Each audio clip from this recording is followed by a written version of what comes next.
warahmatullahi wabarakatuh dan selamat sejahtera. Okey, saya Nur Hakim bin Saiful Bahari dari kumpulan Wheelbarrow Easy Work ingin menjelaskan projek ahli tahun 3. Okey, ahli kumpulan kami saya sendiri Nur Hakim bin Saiful Bahari dan sahabat saya Muhammad Amin bin Azian dan sahabat saya Hanif Syafwan bin Saiful Nizam. Okey, catat organisasi terdiri daripada penyelia iaitu Encik Nur Hazari bin Hasan. Okey, ketua kumpulan kami adalah Muhammad Amin bin Azian. Okey, next. Okey, ini adalah wajah kereta sorong kami yang telah kami cipta. Okey, pengenalan. Teknologi kereta sorong ini telah digunakan untuk meringankan beban pengguna bagi memudahkan membawa atau memindahkan barang yang telah dari suatu tempat ke suatu tempat.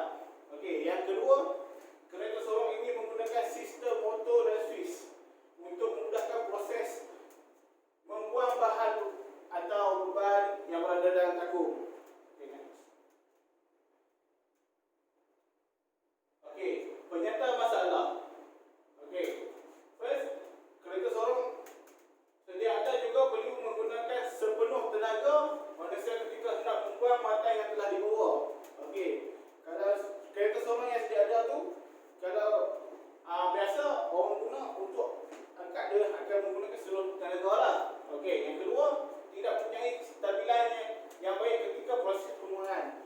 Okey, kestabilan yang baik kita boleh tengok video ni. Okey, dekat sini kawasan penggunaan.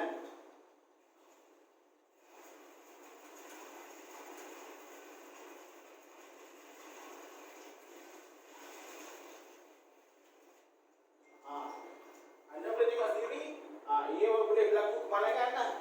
Kalau tidak berhati-hati.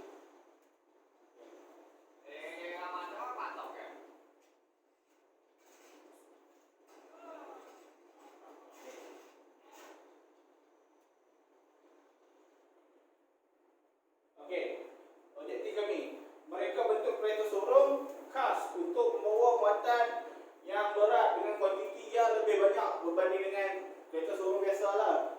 Okey, yang kedua, mereka bentuk kereta sorong khas memudahkan proses pembuangan muatan berat dengan bantuan kuasa motor elevator. Okey, next. Okey, skop projek kami. Produk ini direka khas dengan menggunakan swiss dan kuasa motor elevator untuk memudahkan proses pembuangan. Okey, yang kedua, produk ini direka khas untuk industri pembinaan dan industri pertanian. Okey, yang ketiga, mereka bentuk kereta sorong yang mampu menampung muatan dalam kuantiti yang banyak berbanding kereta sorong biasa, iaitu 2 kali ganda. Okey, next. Okey, seterusnya saya akan menyerahkan kepada Hanif Syafwan. Terima kasih. Saya akan membentangkan carta ahli dan carta gas semester 1. Okey, untuk carta ahli semester 1, mulalah kami lepas tu kami akan buat perbincangan. Lepas tu kami akan membuat lakaran projek. Okey, lepas tu kami akan buat pemilihan projek. Bila dah ada pemilihan projek tu, kami akan reka bentuk. Okey, kami akan teruskan sampai ke penyampaian. Okey, jika masa penyampaian tu gagal, kami terpaksa buat perbincangan baliklah. Jika lulus, kami akan buat lukisan lengkap. Okey, seterusnya kami akan buat pemfabrikasi. Okey, yang seterusnya kami akan buat pengujian projek.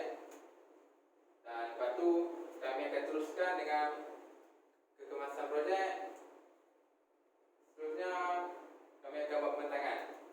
Jika pembentangan itu gagal, kami terpaksa patah balik ke fabrikasi. Okay. Jika lulus, kami akan membuat laporan akhir. Dan tamatlah.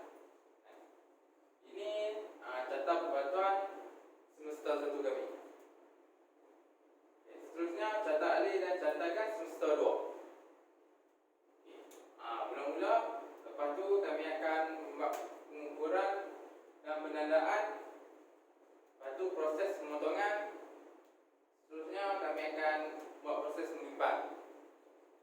Lepas tu, lepas dah settle mengipat, kami akan buat pengujian struktur. Jika pengujian struktur gagal, kami terpaksa berpatah balik ke proses mengipat untuk cek.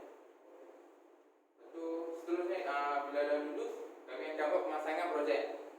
Okey. Kami akan teruskan dengan pengujian projek, lepas tu sampai ke kemasan projek. Jika kemasan projek kami gagal, kami terpaksa ke pemasangan projek baliklah. Okey. Jika lulus dan tamat. Okey. Ini catatan kami untuk semester yang kedua. Seterusnya saya untuk tentang lakaran kasar projek. Kami membuat sebelum projek kami akan melakarkan projek, iaitu kami akan membuat projek sendiri dengan menambah switch power reverse, buat bateri, actuator. Lepas tu projek kami akan membuat pembuatan, iaitu macam panjang dia akan menjadi 180 cm, lepas tu besar takunnya 77 cm dan tinggi mencapai 92 cm. Lepas lukisan tangan selesai, kami akan membuat SketchUp 3D. Okay. Ini daripada pandangan sisi kiri. Seterusnya pandangan belakang. Seterusnya pemandangan atas dan pandangan hadapan. Okay.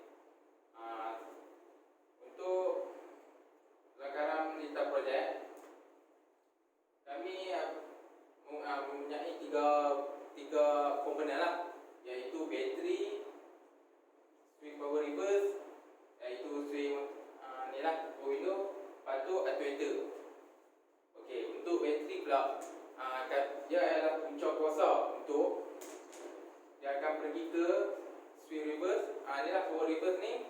Lepas tu power reverse ni akan membenarkan arus yang jalan pergi ke, lalu pula pergi ke actuator.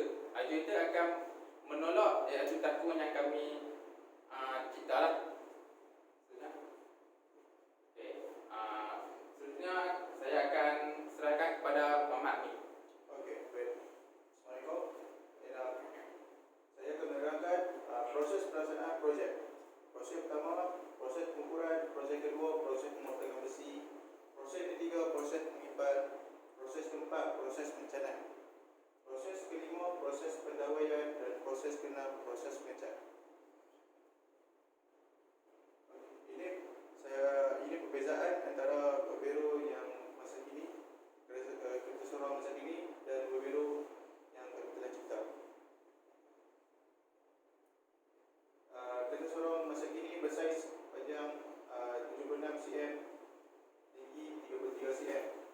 Manakala berbero kami panjang 160 cm dan tinggi 90 cm.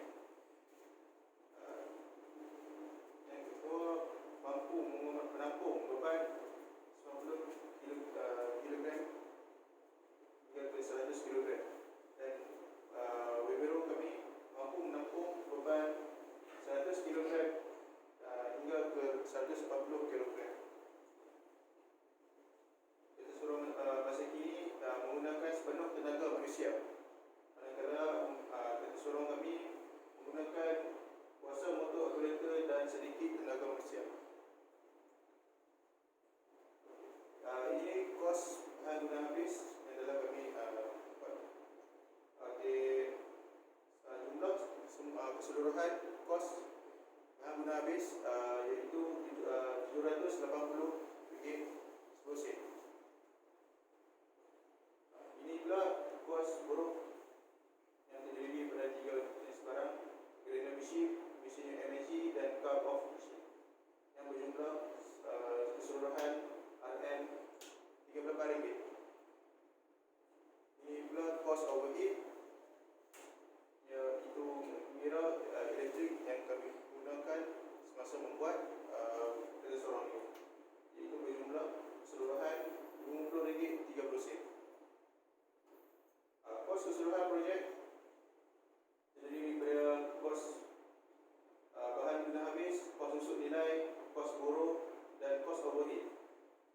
keseluruhan ialah RM872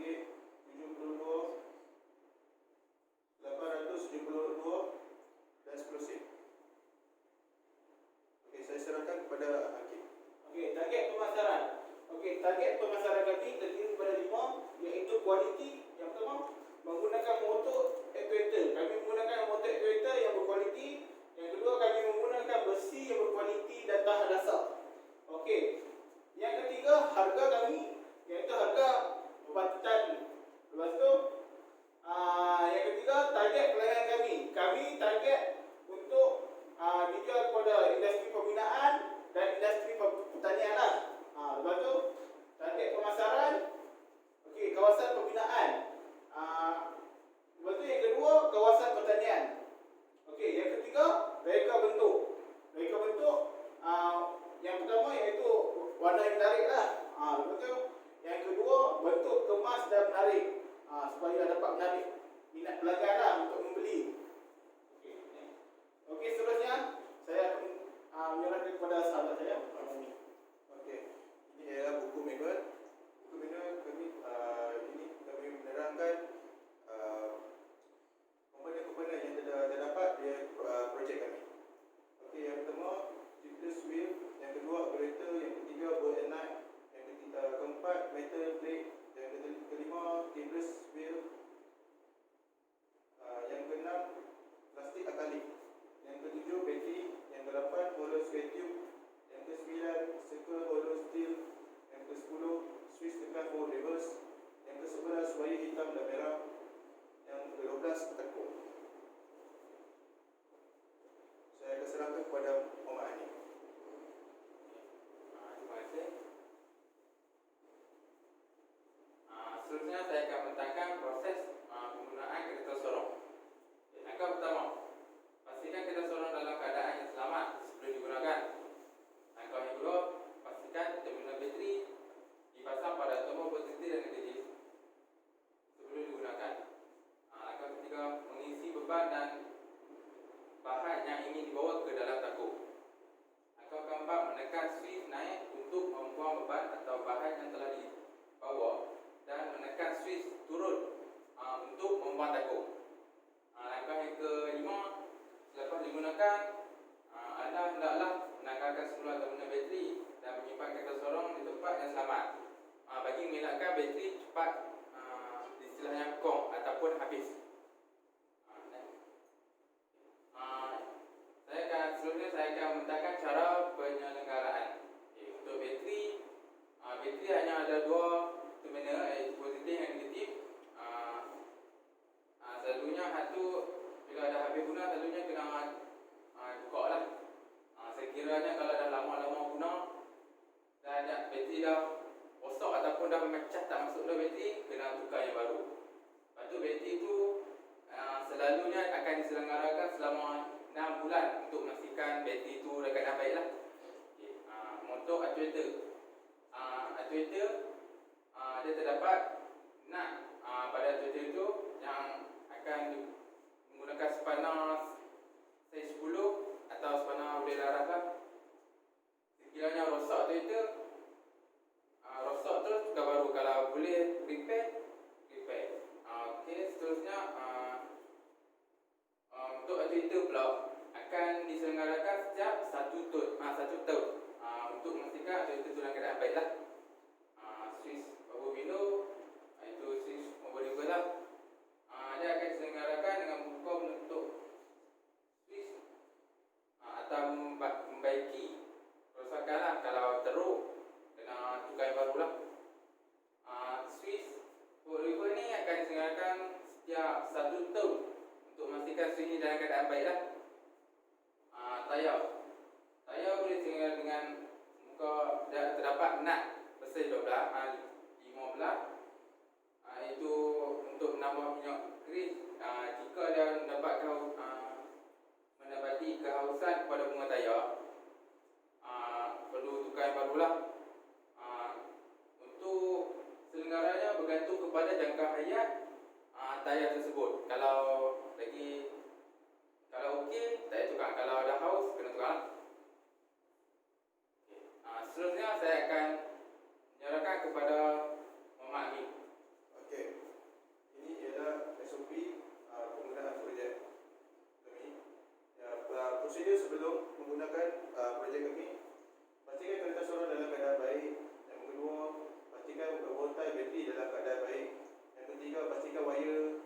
Swiss dalam keadaan baik. Yang ketiga dan keempat, memasang terminal bateri sebelum menggunakan. Okey, prosedur semasa menggunakan Vivero kami mengisi beban terhadap takung maksimum 180 kilo. Menekan Swiss naik untuk naikkan takung dan menekan Swiss turun untuk menurunkan takung. Prosedur selepas menggunakan Vivero Easy Work kami, simpan kereta sorong tempat selamat dan menanggalkan terminal bateri selepas digunakan. Yang ketiga, mengecas semula bateri jika perlu. Okey, ini contoh borang gadis lidik yang telah kami laksanakan. Okey, ini data gadis lidik yang telah kami dapati. Kami gadis lidik, tukang kebun, Debbie Bray dan orang awam sebanyak 30 orang. Okey, kesimpulannya kami telah menyediakan alternatif baru dengan menambah dan mengubah beberapa komponen bagi mencapai matlamat projek kami. Okey, semoga projek kereta sorong ini dapat memberi manfaat kepada buruh dan juga pertanian. Okey, sebelum kami akhiri